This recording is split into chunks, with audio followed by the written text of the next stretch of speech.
Good evening po sa inyong lahat. Pasensya na po kayo, hindi ako makapagsalita ng malakas kasi natutulog na yung mga amo ko at saka yung anak niya. So,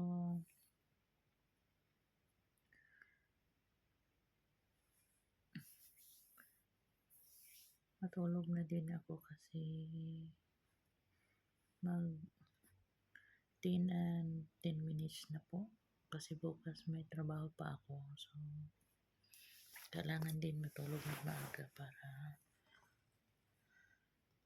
hindi magkasakit kasi gising ako ng umaga alas 5, maligo. Tapos labas ako sa room ko alas 6:30. So, kailangan din matulog ng maaga para makabawi sa pagod po. Pagod kasi ako araw-araw po. Pero tiis-tiis lang kasi soon may awa ang Diyos na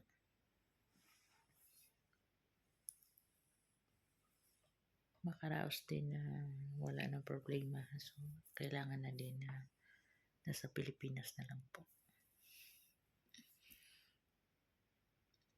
Antok na kasi ako kasi dito 10 minutes po.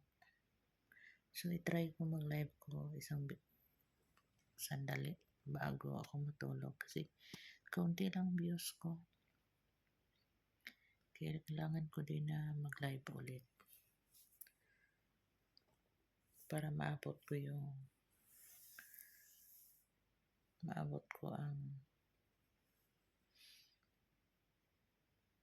revenue po.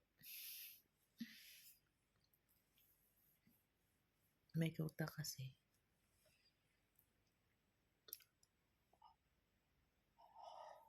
Natok na ako.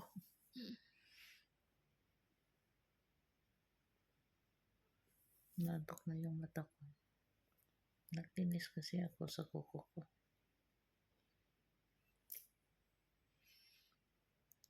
Sige po. Kasi mag-live pa ako. Salamat po sa panood ninyo.